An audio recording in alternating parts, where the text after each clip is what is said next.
K Umar മൗലവിയുടെ റഹിമഹുല്ല തർജുമാനുൽ ഖുർആൻ audio number 859, സൂറത്തുൽ അഹ്സാബ് ആയത്തുകൾ 37 മുതൽ 51 വരെ. അഊദു ബില്ലാഹി മിനശ് ശൈത്വാനിർ റജീം. ബിസ്മില്ലാഹിർ റഹ്മാനിർ റഹീം. وإذ تقول للذي أنعم الله عليه وأنعمت عليه أمسك عليك زوجك واتق الله وتخفي في نفسك ما الله مبديه وتخشى الناس والله أحق أن تخشاه فلما قضى زيد منها وطرا زوجناكها لكي لا يكون على المؤمنين حرج في أزواج أدعيائهم إذا قضوا منهن وطرا وكان أمر الله مفعولا. ما كان على النبي من حرج فيما فرض الله له سنة الله في الذين خلوا من قبل وكان أمر الله قدرا مقدورا. الذين يبلغون رسالات الله ويخشونه ولا يخشون أحدا إلا الله وكفى بالله حسيبا. ما كان محمد أبا أحد من رجالكم ولكن رسول الله وخاتم النبيين وكان الله بكل شيء عليما. يا أيها الذين آمنوا اذكروا الله ذكرا كثيرا وسبحوه بكرة وأصيلا. هو الذي يصلي عليكم وملائكته ليخرجكم من الظلمات إلى النور وكان بالمؤمنين رحيما. تحيتهم يوم يلقونه سلام وأعد لهم أجرا كريما. يا أيها النبي إنا أرسلناك شاهدا ومبشرا ونذيرا وداعيا إلى الله بإذنه وسراجا منيرا. وبشر المؤمنين بأن لهم من الله فضلا كبيرا ولا تطع الكافرين والمنافقين ودع أذاهم وتوكل على الله وكفى بالله وكيلا. يا أيها الذين آمنوا إذا نكحتم المؤمنات ثم طلقتموهن من قبل أن تمسوهن فما لكم عليهن من عدة تعتدونها فمتعوهن وسرحوهن سراحا جميلا. يا أيها النبي إنا أحللنا لك أزواجك اللاتي آتيت أجورهن وما ملكت يمينك مما أفاء الله عليك وبنات عمك وبنات عماتك وبنات خالك وبنات خالاتك اللاتي هاجرن معك وامرأة مؤمنة إن وهبت نفسها للنبي إن أراد النبي أن يستنكحها خالصة لك من دون المؤمنين. قد علمنا ما فرضنا عليهم في أزواجهم وما ملكت أيمانهم لكي لا يكون عليك حرج وكان الله غفورا رحيما. ترجي من تشاء منهن وتؤوي إليك من تشاء ومن ابتغيت ممن عزلت فلا جناح عليك ذلك أدنى أن تقر أعينهن ولا يحزن ويرضين بما آتيتهن كلهن ബിമാ ആതൈതഹുന്ന കുല്ലഹുന്ന വല്ലാഹു യഅലമു മാ ഫീ ഖുലൂബികും വകാന അല്ലാഹു അലീമൻ ഹകീമാ. ഉമർ മൗലവിയുടെ റഹിമഹുല്ലാ തർജുമാനുൽ ഖുർആൻ ഓഡിയോ നമ്പർ 860, സൂറത്തുൽ അഹ്സാബ് ആയത്ത് 37, പേജ് നമ്പർ 1474. وَإِذْ تَقُولُ لِلَّذِي أَنْعَمَ اللَّهُ عَلَيْهِ وَأَنْعَمْتَ عَلَيْهِ أَمْسِكْ عَلَيْكَ زَوْجَكَ. അള്ളാഹു അവന് അനുഗ്രഹം നൽകി, നീയും അവന് അനുഗ്രഹം നൽകി. അങ്ങനെയുള്ളവനോട് നിന്റെ ഭാര്യയെ നിന്റെ അടുക്കൽ നിലനിർത്തിപ്പോരുക എന്ന് നീ പറയുന്ന സന്ദർഭം. വത്തഖില്ലാഹ്, അള്ളാഹുവിനെ നീ സൂക്ഷിക്കുകയും ചെയ്യുക. സ്വഹാബികളിൽ പ്രമുഖനായിരുന്ന സെയ്ദ് ഇബ്നു ഹാരിഥ റളിയല്ലാഹു അൻഹു ആദ്യം നബി സല്ലല്ലാഹു അലൈഹി വസല്ലമയുടെ അടിമയായിരുന്നു. ഖദീജ ബീവി നബിക്ക് ഹദിയ കൊടുത്തതാണ്. പിന്നീട് അദ്ദേഹത്തെ നബി സല്ലല്ലാഹു അലൈഹി വസല്ലമ അടിമത്തത്തിൽ നിന്ന് മോചിപ്പിച്ച് ദത്തുപുത്രനാക്കി മാറ്റി. അള്ളാഹു അദ്ദേഹത്തിന് ഇസ്ലാം കൊണ്ടും നബി സല്ലല്ലാഹു അലൈഹി വസല്ലമയുടെ അടുപ്പം കൊണ്ടും അനുഗ്രഹം നൽകി. നബി സല്ലല്ലാഹു അലൈഹി വസല്ലമ മകനെപ്പോലെ പെരുമാറി. സെയ്ദ് ഇബ്നു മുഹമ്മദ് എന്ന് പറഞ്ഞു വന്നിരുന്നത് മാറ്റി സെയ്ദ് ഇബ്നു ഹാരിസത്ത് എന്ന് വിളിക്കുകയും ചെയ്തു. ഈ അവസരത്തിൽ വിവാഹ സംബന്ധമായ ദുർനടപടികളിൽ ആഭിജാത്യ ഭ്രമം ഒഴിവാക്കുവാൻ അള്ളാഹുവും അള്ളാഹുവിൻ്റെ റസൂലും തീരുമാനിച്ചു. നബി സല്ലല്ലാഹു അലൈഹി വസല്ലമയുടെ അമ്മായിയുടെ മകളായ സൈനബ് ബിൻത്ത് ജഹ്ഷുമായി സെയ്ദിൻ്റെ വിവാഹം നടന്നു. സുന്ദരിയും കുലീന കുടുംബാംഗവുമായ സൈനബും സെയ്ദുമായുള്ള വിവാഹബന്ധം ഇസ്ലാമിക സഹോദര്യത്തിൻ്റെയും സമത്വത്തിൻ്റെയും ദർശനമായിരുന്നു. കറുത്ത വർഗ്ഗക്കാരനും ഒരു മുൻ അടിമയുമായിരുന്നല്ലോ സെയ്ദ്. ഹിജറയ്ക്ക് മുമ്പായിരുന്നു വിവാഹം. ആ ബന്ധത്തിൽ അസ്വാരസ്യങ്ങളുണ്ടായി. വിവാഹമോചനം നടത്താൻ സെയ്ദ് ആലോചിച്ചു. വിവാഹം നബി സല്ലല്ലാഹു അലൈഹി വസല്ലമയോട് പറഞ്ഞപ്പോൾ തിരുമേനി സെയ്ദിനെ നിരുത്സാഹപ്പെടുത്തി. വിവരം നബി സല്ലല്ലാഹു അലൈഹി വസല്ലമയോട് പറഞ്ഞപ്പോൾ തിരുമേനി സെയ്ദിനെ നിരുത്സാഹപ്പെടുത്തി. അതാണ് ഇവിടെ പറയുന്നത്. ഒടുവിൽ സെയ്ദ് സൈനബിനെ വിവാഹമോചനം ചെയ്യാൻ തന്നെ തീരുമാനിച്ചു. അങ്ങനെ സെയ്ദ് ഇബ്നു ഹാരിഥ റളിയല്ലാഹു അൻഹു ഭാര്യയെ മോചിപ്പിച്ചു. നബി സല്ലല്ലാഹു അലൈഹി വസല്ലമ അവരെ വിവാഹം ചെയ്യണമെന്ന് അള്ളാഹു അറിയിച്ചു.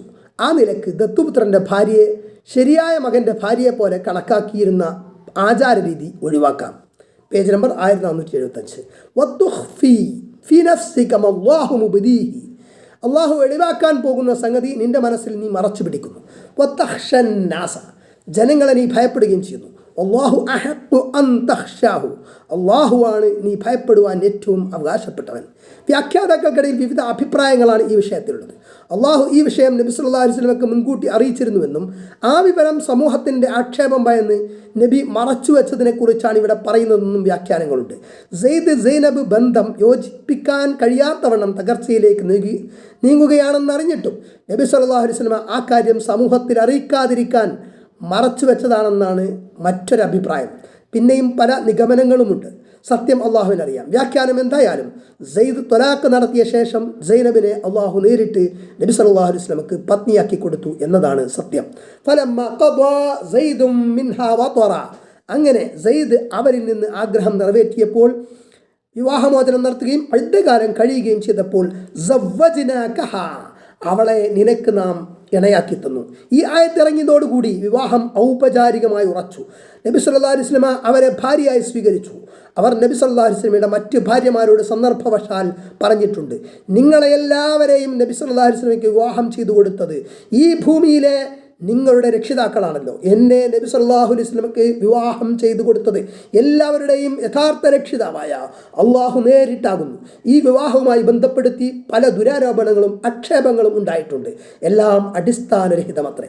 ലിക്കൈ ലാ യകൂന അലൽ മുഅ്മിനീന ഹറജുൻ ഫി അസ്വാജി അദ്ഇയാഇഹിം ഇദാ ഖദൗ മിൻഹുന്ന വതറ, വിശ്വാസികൾക്ക് അവരുടെ ദത്തുപുത്രന്മാരുടെ ഭാര്യമാരെ സംബന്ധിച്ച് അവരിൽ നിന്ന് ആഗ്രഹം നിറവേറ്റി കഴിഞ്ഞാൽ, അതായത് വിവാഹമോചനം നടത്തിയാൽ അവരെ വിവാഹം ചെയ്യുന്നതിൽ കുറ്റമില്ലാതെയാകാൻ വേണ്ടിയാണിത്. നബി സല്ലല്ലാഹു അലൈഹി വസല്ലമയുടെ ദത്തുപുത്രനായിരുന്ന സെയ്ദ് റളിയല്ലാഹു അൻഹു ഭാര്യ മോചിപ്പിച്ചപ്പോൾ നബി സല്ലല്ലാഹു അലൈഹി വസല്ലം അവരെ വിവാഹം ചെയ്തത്, അഥവാ അള്ളാഹു വിവാഹം ചെയ്തു കൊടുത്തത് അതിന് വിരോധമില്ലെന്ന് വിശ്വാസികൾ മനസ്സിലാക്കുകയും പഴയ ആചാര സമ്പ്രദായം റദ്ദാക്കിയതായി അറിയുകയും അതനുസരിച്ച് പ്രവർത്തിക്കുകയും ചെയ്യുന്നതിന് വേണ്ടിയാണ്. Page number 1476. വകാന അംറുല്ലാഹി മഫ്ഊല, അള്ളാഹുവിൻ്റെ കൽപ്പന പ്രാവർത്തികമാക്കപ്പെടുന്നതാകുന്നു. ആയത്ത് 38. മാ കാന അലൻ നബിയ്യി മിൻ ഹറജിൻ ഫീമാ ഫറദല്ലാഹു ലഹു. നബിക്ക് അള്ളാഹു നിയമിച്ചു കൊടുത്തതിൽ അദ്ദേഹത്തിന് യാതൊരു വിഷമവും തോന്നേണ്ടതില്ല. അള്ളാഹു നടപ്പിൽ വരുത്തിയ നിയമത്തിന്മേൽ സമൂഹം ആക്ഷേപിക്കുന്നത് കേട്ട് വ്യക്തിപരമായ പ്രശ്നമായാൽ പോലും പ്രവാചകൻ ഒട്ടും ക്ലേശിക്കേണ്ടതില്ല. സുന്നത്തല്ലാഹി ഫില്ലദീന ഖലൂ മിൻ ഖബൽ. മുമ്പ് കഴിഞ്ഞുപോയവരിൽ അള്ളാഹുവിൻ്റെ നടപടിക്രമം തന്നെ. വകാന അംറുല്ലാഹി ഖദറൻ മഖ്ദൂറ. അള്ളാഹുവിൻ്റെ കൽപ്പന ഖണ്ഡിതമായ വിധിയത്രേ. ആയത്ത് 39. അല്ലദീന യുബല്ലിഗൂന റിസാലാത്തില്ലാഹി വയഖ്ശൗനഹു. അള്ളാഹുവിൻ്റെ സന്ദേശങ്ങൾ എത്തിച്ചു കൊടുക്കുകയും അവർ അവനെ ഭയപ്പെടുകയും വലാ യഖ്ശൗന അഹദൻ ഇല്ലല്ലാഹ്. അള്ളാഹുവിനെ അല്ലാതെ ആരെയും ഭയപ്പെടാതിരിക്കുകയും ചെയ്യുന്നവരാണവർ. വകഫാ ബില്ലാഹി ഹസീബ. കണക്ക് നോക്കുന്നവനായി അള്ളാഹു തന്നെ മതി. ദത്തുപുത്രനെ സ്വന്തം മകനെ പോലെ കണക്കാക്കാൻ പാടില്ല. അവൻ്റെ ഭാര്യ മകൻ്റെ ഭാര്യയെ പോലെ അല്ല. വിവാഹമോചനം ചെയ്യപ്പെട്ട അവളെ വിവാഹം ചെയ്യാം. ഇതെല്ലാം അള്ളാഹുവിൻ്റെ നിയമങ്ങളാണ്. പ്രവാചകന്മാർ മുഖേന മാതൃക കാണിച്ചുകൊണ്ട് മതവിധികൾ നടപ്പാക്കി കാണിക്കുക എന്നത് അള്ളാഹുവിൻ്റെ നടപടിക്രമമാണ്. ഇവിടെയും അങ്ങനെ നടപ്പായി എന്നു മാത്രം.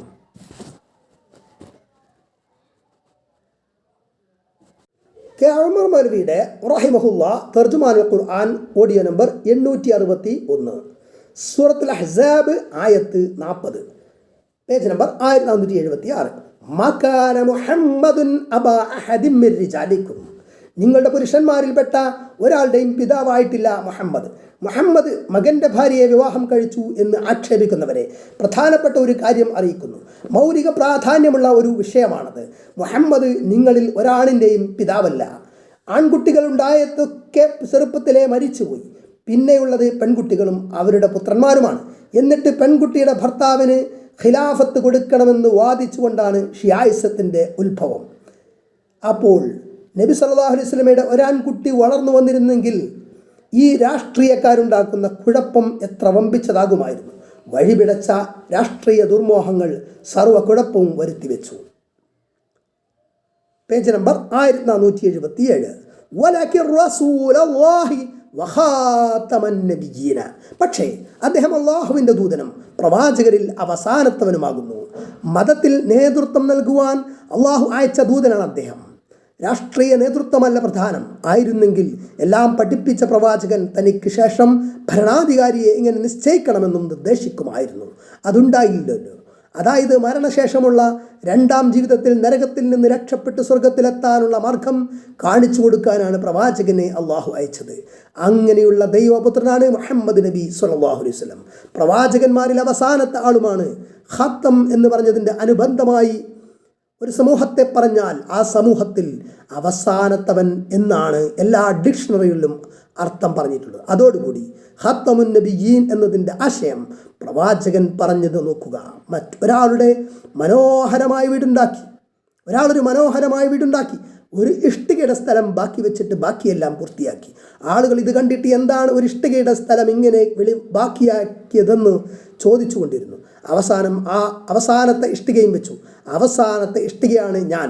പ്രവാചകന്മാർ എന്നെക്കൊണ്ട് അവസാനിക്കപ്പെട്ടിരിക്കുന്നു. മുസ്ലിം 43:62. നബി സല്ലല്ലാഹു അലൈഹി വസല്ലമയുടെ ഈ വിശദീകരണം ഈ വാക്കിൻ്റെ ആശയം സുതരാം തെളിയിച്ചിരിക്കുന്നു. ഇതിനു പുറമെ ഞാൻ അവസാനത്തെ പ്രവാചകനാണ്, എൻ്റെ പിറകെ ഇനി പ്രവാചകൻ വരില്ല. ബുഖാരി 33:39 എന്ന് നബി സല്ലല്ലാഹു അലൈഹി വസല്ലം വ്യക്തമാക്കി പറഞ്ഞതായി സ്ഥിരപ്പെട്ടിരിക്കുന്നു. എന്നാൽ ഈ അടുത്ത കാലത്ത് പഞ്ചാബിലെ ഖാദിയാൻ എന്ന സ്ഥലത്ത് നിന്ന് ബ്രിട്ടീഷ് ഏജൻ്റായി പുറത്തു വന്നൊരു കള്ളപ്രവാചകനുണ്ടല്ലോ. അയാളും കൂട്ടുകാരും ഖാത്തമുൻ നബിയീൻ എന്നതിന് പ്രവാചകന്മാരിൽ അവസാനത്തെയാൾ എന്ന അർത്ഥം ശരിയല്ലെന്നും അതിൻ്റെ വിശദീകരണത്തിൽ നബി സല്ലല്ലാഹു അലൈഹി വസല്ലം പറഞ്ഞു എന്ന് കാണുന്നതൊന്നും ശരിയല്ല എന്നും വാദിക്കുന്നു. ഖാത്തം എന്ന വാക്കിന് മോതിരമെന്നാണ് അർത്ഥം. പ്രവാചകന്മാരുടെ മോതിരം എന്ന് വെച്ചാൽ പ്രവാചകന്മാരിൽ ശ്രേഷ്ഠൻ എന്നാണ് സാരം എന്നൊക്കെ വാദിക്കുന്നു. എന്നാൽ മുഹമ്മദ് നബി സല്ലല്ലാഹു അലൈഹി വസല്ലം പ്രവാചകന്മാരിൽ ശ്രേഷ്ഠനാണെന്ന് പറഞ്ഞിട്ട് ഈ ബ്രിട്ടീഷ് ഏജൻറ്റ് പ്രവാചകനാകുന്നതെങ്ങനെ? ഒരാളുടെ യഥാർത്ഥ നിലപാട് അയാൾ വിശേഷാൽ പറഞ്ഞിട്ടുള്ള വിഷയങ്ങളിൽ നിന്ന് മനസ്സിലാക്കാമല്ലോ. എന്നാൽ ഈ കള്ളപ്രവാചകൻ വിശേഷാൽ പറഞ്ഞത് ബ്രിട്ടീഷ് രാജാവിനെ എതിർക്കാൻ പാടില്ല, ബ്രിട്ടീഷിൻ്റെ ആധിപത്യം ഇന്ത്യയിൽ നിലനിൽക്കാൻ വേണ്ടി പ്രാർത്ഥിക്കൽ ഓരോ മുസ്ലിമിനും കടമയാകുന്നു എന്നാണ്. അതോടുകൂടി ബ്രിട്ടീഷിൽ നിന്ന് വലിയ പ്രതിഫലവും പാരിതോഷികവും കിട്ടിക്കൊണ്ടിരിക്കുന്നത് നാം കാണുകയും ചെയ്തു. ഈ വ്യാജ നബിയുടെ പ്രതിപുരുഷൻ എന്ന ഖലീഫ ബ്രിട്ടീഷ് കൊട്ടാരത്തിൻ്റെ തണലിൽ ഇന്നും സുഖവാസം കൊള്ളുകയും ചെയ്യുന്നു. ആകപ്പാട് ബ്രിട്ടീഷ് ഗവൺമെൻറ്റാണ് ഇയാൾക്ക് പ്രവാചകൻ എന്ന സ്ഥാനം കൊടുത്തതെന്ന് മനസ്സിലാക്കും. അതുകൊണ്ട് ഏതായാലും മിർസ ഗുലാം അഹമ്മദിനെ നബിയാകാൻ ഒരിക്കലും പറ്റുകയില്ല. ക്രിസ്ത്യാനികൾക്കും യഹൂദികൾക്കും മറ്റെല്ലാ അബദ്ധവാദികൾക്കും ഇസ്ലാമിന് എന്തെങ്കിലും പോർലേൽക്കണമെന്ന് മാത്രമേ ആവശ്യമുള്ളൂ. അതിന് ഏതൊരു കൂലിക്കാരനെ കിട്ടിയാലും അവർ വേണ്ടത് ചെയ്തു കൊടുക്കും. ഇയാൾ പ്രവാചകനായി വന്നിട്ട് വല്ല പ്രത്യേക വിഷയവും കൊണ്ടുവന്നിട്ടുണ്ടോ? ഇല്ല എന്നതാണ് സത്യം. പിന്നെ എന്തിനയാൾ പ്രവാചകനായി വന്നു എന്നതിന് യഥാർത്ഥത്തിൽ ഇവർക്ക് മറുപടിയില്ല. അതുപോലെ ഓരോ പ്രവാചകനും അദ്ദേഹത്തിൻ്റെ സ്വന്തം ജനതയുടെ ഭാഷയിലാണ് വഹ്യ് നൽകപ്പെടുക എന്ന് ഖുർആൻ വ്യക്തമാക്കുന്നുണ്ട്. ഇബ്രാഹിം 4. ഇയാൾക്ക് വഹ്യായി വന്നു എന്ന് പ്രചരിപ്പിക്കപ്പെട്ടതെല്ലാം ഇയാളുടെ ഭാഷയിലുള്ളതല്ല. വിശദവിവരം പേജ് 884. മറ്റൊരു സുപ്രധാന ചരിത്ര സത്യമുണ്ട്. മുഹമ്മദ് നബി സല്ലല്ലാഹു അലൈഹി വസല്ലമയുടെ പ്രവാചകത്വ പരിസമാപ്തിയിൽ ഈ സമുദായത്തിൽ ഒരു എതിരഭിപ്രായവും ഉണ്ടായിട്ടില്ല എന്നതാണത്. അതായത് അന്ത്യപ്രവാചകൻ മുഹമ്മദ് സല്ലല്ലാഹു അലൈഹി വസല്ലമയാണ് എന്നതിൽ മുസ്ലിം സമുദായം ഭിന്നിച്ചിട്ടില്ല. സ്വഹാബികൾ സർവസമ്മതമായി ഇജ്മാഅയി ഒരു കാര്യം തീരുമാനിച്ചാൽ അതിന് വലിയ സ്ഥാനമുണ്ട്. Page number 1478. പ്രവാചകത്വം വാദിച്ചുകൊണ്ട് ആര് വന്നാലും അതൊക്കെ കള്ളന്മാർ തന്നെയാണ്. ഒന്നാം ഖലീഫയുടെ കാലം മുതൽക്ക് പലരും പ്രവാചകത്വം വാദിച്ച് രംഗത്ത് വന്നിട്ടുണ്ട്.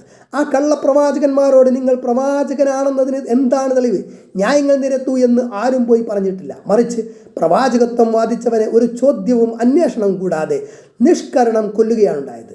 അതായത് കള്ളപ്രവാചകന്മാരോട് ഒന്നും അന്വേഷിച്ചറിയാൻ നിൽക്കാതെ തലവെട്ടുകയാണ് വേണ്ടത് എന്നർത്ഥം. അതായത് ഇസ്ലാമിക ശരീഅത്ത് നിലനിൽക്കുന്ന പ്രദേശങ്ങളിലാണ് ഈ പറയുന്നത്. ഇസ്ലാമിലുള്ള ചാരന്മാരായിട്ട് അവരെ പരിഗണിക്കുക എന്നതുകൊണ്ടാണ്. ഈ മതം പൂർത്തിയാക്കി അവതരിപ്പിക്കപ്പെട്ടുവെന്നും അങ്ങനെ അള്ളാഹുവിൻ്റെ അനുഗ്രഹം പൂർണ്ണമാക്കപ്പെട്ടുവെന്നും ഖുർആൻ മാഇദ 3 ഒരു സംശയത്തിനും ഇടയില്ലാത്ത വിധം ചൂണ്ടിക്കാണിക്കുന്ന കാര്യമാണ്. ഇസ്ലാം മതം ലോകാവസാനം വരെയുള്ള മനുഷ്യർക്കായി ലോകരക്ഷിതാവ് അവതരിപ്പിച്ച മതമാണ്. അതിൽ യാതൊന്നും കൂട്ടുകയോ കുറക്കുകയോ ഒന്നും പാടുള്ളതല്ല. മുസ്ലിമീങ്ങൾ ഇക്കാര്യത്തിൽ ഏകാഭിപ്രായക്കാരാണ്. പണ്ഡിതന്മാരാണ് പ്രവാചകന്മാരുടെ അനന്തരാവകാശികൾ. നന്മ കൽപ്പിക്കുകയും തിന്മ വിരോധിക്കുകയും ചെയ്യുക എന്ന കാര്യം പ്രബോധകന്മാരുടെ കർത്തവ്യമാണ്. ഇതൊക്കെ ഖുർആനും ഹദീസും വ്യക്തമാക്കിയ വസ്തുതകളാണ്. നബി സല്ലല്ലാഹു അലൈഹി വസല്ലം പറഞ്ഞു, എൻ്റെ സമുദായത്തിൽ അള്ളാഹുവിൻ്റെ കൽപ്പന അനുസരിച്ച് നിലകൊള്ളുന്ന ഒരു സമൂഹം ഉണ്ടായിക്കൊണ്ടേയിരിക്കും. അവരെ കൈയൊഴിക്കുന്നവരാകട്ടെ അവരോട് ഭിന്നിച്ചു നിൽക്കുന്നവരാകട്ടെ ആരും തന്നെ അവർക്ക് ഉപദ്രവം വരുത്തുകയില്ല. അങ്ങനെ അവർ അതേ നിലയിലിരിക്കെ അള്ളാഹുവിൻ്റെ കൽപ്പന അഥവാ ലോകാവസാനം വന്നെത്തും. ബുഖാരി 69:20. അള്ളാഹു എല്ലാ സംഗതിയെപ്പറ്റിയും സൂക്ഷ്മമായി അറിവുള്ളവനാകുന്നു. കെ ഉമർ മൗലവിയുടെ റഹിമഹുല്ലാ തർജുമാനുൽ ഖുർആൻ ഓഡിയോ നമ്പർ 862, സൂറത്തുൽ അഹ്സാബ് ആയത്ത് 41, പേജ് നമ്പർ 1478. യാ അയ്യുഹല്ലദീന ആമനു ദുകുറുല്ലാഹ ദിക്റൻ കസീറാ. സത്യവിശ്വാസികളായിട്ടുള്ളവരെ, അള്ളാഹുവിനെ നിങ്ങൾ ധാരാളമായി സ്മരിക്കുകയും.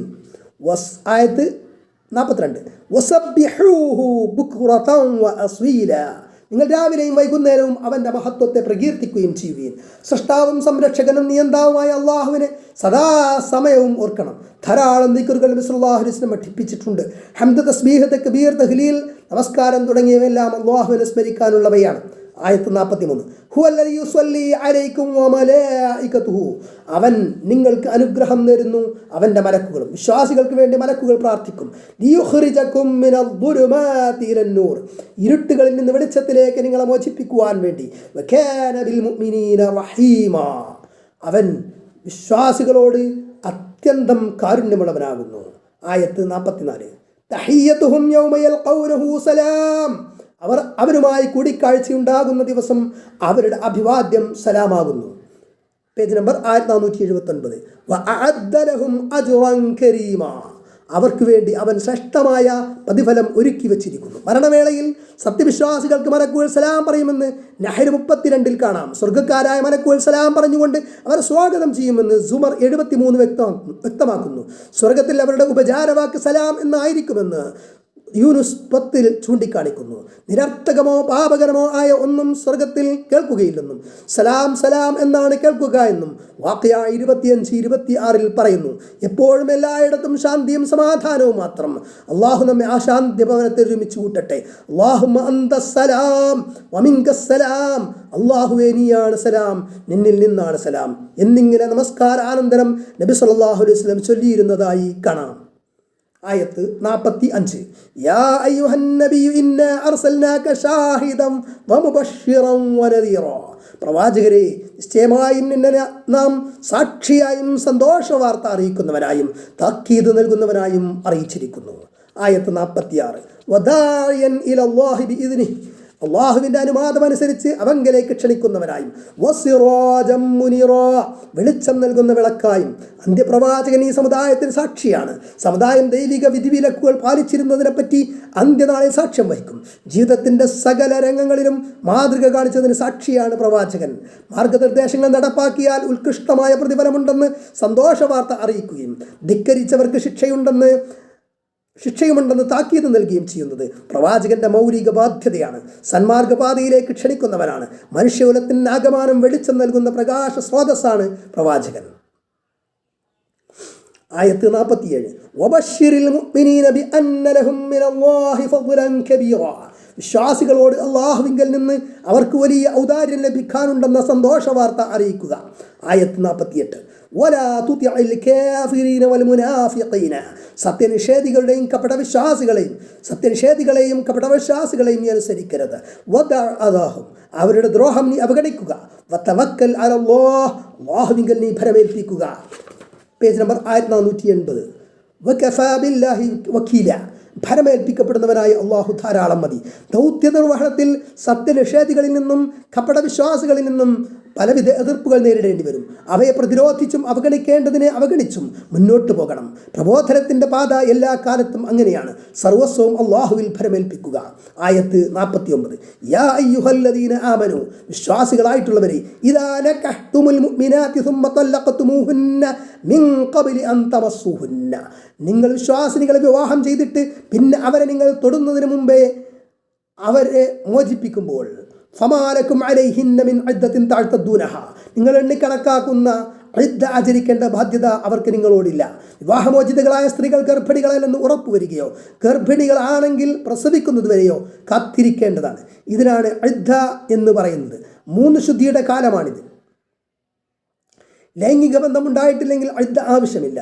തൊടുന്നതിന് മുമ്പ് എന്ന പ്രയോഗം കൊണ്ട് ഉദ്ദേശ്യം ലൈംഗിക ബന്ധമാണ്. ആർത്തവം എത്താത്തവളും ആർത്തവകാലം കഴിഞ്ഞവളും 3 മാസം ഇദ്ദയിരിക്കേണ്ടത്. 3 മാസമാണ് ഇദ്ദയിരിക്കേണ്ടത്. ഗർഭിണികൾ പ്രസവം കഴിയും വരെ ഇദ്ദ ആചരിക്കണം. ഭർത്താവ് മരണപ്പെട്ടവർക്ക് 4 മാസവും 10 ദിവസവുമാണ് ഇദ്ദകാലം. ഫമത്തിഉഹുന്ന, അപ്പോൾ അവർക്ക് നിങ്ങൾ മത്താഅ് കൊടുക്കുകയും, വിവാഹമോചനം ചെയ്യുമ്പോൾ സ്ത്രീക്ക് ഭർത്താവ് കഴിവനുസരിച്ച് സംതൃപ്തമായ നിലയിൽ ജീവിതയുഭം നൽകി പിരിച്ചയക്കണം. ഇതാണ് മത്താഅ്. ദാമ്പത്യ ബന്ധം വിവാഹമോചനം മൂലം വിച്ഛേദിക്കപ്പെടുമ്പോൾ സ്വാഭാവികമായും ഉണ്ടാകുന്ന ആ വിഷമത്തിന് ഒരു താൽക്കാലിക ആശ്വാസമാണ് മത്താഅ്. ഓരോരുത്തരും അവരവരുടെ കഴിവനുസരിച്ച് മത്താഅ് നൽകണം. വസരിഹൂഹുന്ന സറാഹൻ ജമീല, ഭംഗിയായ നിലയിൽ അവരെ വിട്ടയക്കുകയും ചെയ്യുകയും. ആയത്ത് 50. യാ അയ്യുഹൻ നബിയ്യു ഇന്നാ അഹ്ലൽനാ ലക, പ്രവാചകരെ നിനക്ക് നാം അനുവദിച്ചു തന്നിരിക്കുന്നു അസ്വാജകല്ലാത്തി ആതൈത ഉജൂറഹുന്ന, നീ മഹർ കൊടുത്തിട്ടുള്ള താങ്കളുടെ ഭാര്യമാരെ, വമാ മലകത യമീനുക മിമ്മാ അഫാ അല്ലാഹു അലൈക, അല്ലാഹു നിനക്ക് യുദ്ധത്തിലൂടെ അധീനപ്പെടുത്തി തന്നതിൽ നിന്ന് നിന്റെ വലങ്കൈ ഉടമയാക്കിയിട്ടുള്ള അടിമ സ്ത്രീകളെയും. ആയത്ത് പേജ് നമ്പർ 1481. വബനാതി അമ്മിക വബനാതി അമ്മാതിക വബനാതി ഖാലിക വബനാതി ഖാലാതിക അല്ലതി ഹാജർന മഅക, നിന്റെ കൂടെ ഹിജ്റ ചെയ്ത താങ്കളുടെ പിതൃ സഹോദര പുത്രിമാരെയും പുത്രിമാരെയും മാതൃസഹോദരി പുത്രിമാരെയും സത്യവിശ്വാസിനിയായ പെണ്ണിനെയും അവളുടെ സ്വന്തത്തെ നബിക്ക് ദാനം ചെയ്താൽ, ഇൻ അറാദൻ നബിയു അയ്യസ്തൻകിഹഹ, നബി അവളെ വിവാഹം ചെയ്യാൻ ആഗ്രഹിക്കുകയും ചെയ്താൽ അവളെയും താങ്കൾക്ക് നാം അനുവദിച്ചിരിക്കുന്നു. ഖാലിസതൻ ലക മിൻ ദൂനിൽ മുഅ്മിനീൻ, ഇത് നിനക്ക് പ്രത്യേകമാണ്, വിശ്വാസികൾക്കില്ല. ഖദ് അലിംനാ മാ ഫറദ്നാ അലൈഹിം ഫി അസ്വാജിഹിം വമാ മലക്കത് ഐമാനുഹും. അവർക്ക് അവരുടെ ഭാര്യമാരെ സംബന്ധിച്ചും അവരുടെ വലം കൈകൾ ഉടമയാക്കിയവരെ സംബന്ധിച്ചും നാം നിയമമാക്കി നിശ്ചയിച്ചത് നമുക്കറിയാം. ലികൈലാ യകൂന അലൈക ഹറജുൻ, നിനക്ക് യാതൊരു വിഷമവും ഇല്ലാതെയാകുന്നതിന് വേണ്ടിയാണ് അപ്രകാരം നിയമമാക്കിയത്. വകാന അല്ലാഹു ഗഫൂറർ റഹീമ, അള്ളാഹു വളരെ പൊറുക്കുന്നവനും കരുണാനിധിയുമാകുന്നു. നബി സല്ലല്ലാഹു അലൈഹി വസല്ലമയുടെ വിവാഹബന്ധങ്ങളിൽ നിയമനിർദ്ദേശങ്ങളാണ് ഈ വചനത്തിലുള്ളത്. മുസ്ലിങ്ങൾക്ക് പൊതുവായി നിർദ്ദേശിക്കപ്പെട്ടവയിൽ നിന്നും ചില വ്യത്യാസങ്ങൾ നബി സല്ലല്ലാഹു അലൈഹി വസല്ലമയുടെ കാര്യത്തിലുണ്ട്. അള്ളാഹു നബി സല്ലല്ലാഹു അലൈഹി വസല്ലമക്ക് അനുവദിച്ച വിവാഹങ്ങളെപ്പറ്റി ഈ ആയത്തിൽ വ്യക്തമാക്കുന്നു. ആയത്ത് 51, തുർജി മൻ തശാഉ മിൻഹുന്ന, അവരിൽ നിന്ന് നീ ഉദ്ദേശിക്കുന്നവരെ നിനക്ക് തൽക്കാലം അകറ്റി നിർത്താം. വതുവി ഇലൈക മൻ തശാഉ, നീ ഉദ്ദേശിച്ചവരെ താങ്കളിലേക്ക് അടച്ചുപൂട്ടുകയും ചെയ്യാം. വമൻ ഇബ്തഗൈത മിമ്മൻ അസൽത, നീ അകറ്റി നിർത്തിയവരിൽ ആരെയെങ്കിലും താങ്കൾ ആഗ്രഹിക്കുന്ന പക്ഷം ഫലാ ജുനാഹ അലൈക്, നിനക്ക് കുറ്റമില്ല. Page number 1482. അവരുടെ കണ്ണുകൾ കുളിർമയാകുന്നതിനും അവർ വ്യസനിക്കാതിരിക്കുന്നതിനും ഏറ്റവും പര്യാപ്തമായ മാർഗമാണിത്. അവരെല്ലാവരും നീ കൊടുത്തതിൽ സംതൃപ്തിപ്പെടുകയും ചെയ്യുന്നതിന് ഏറ്റവും പര്യാപ്തമാണിത്.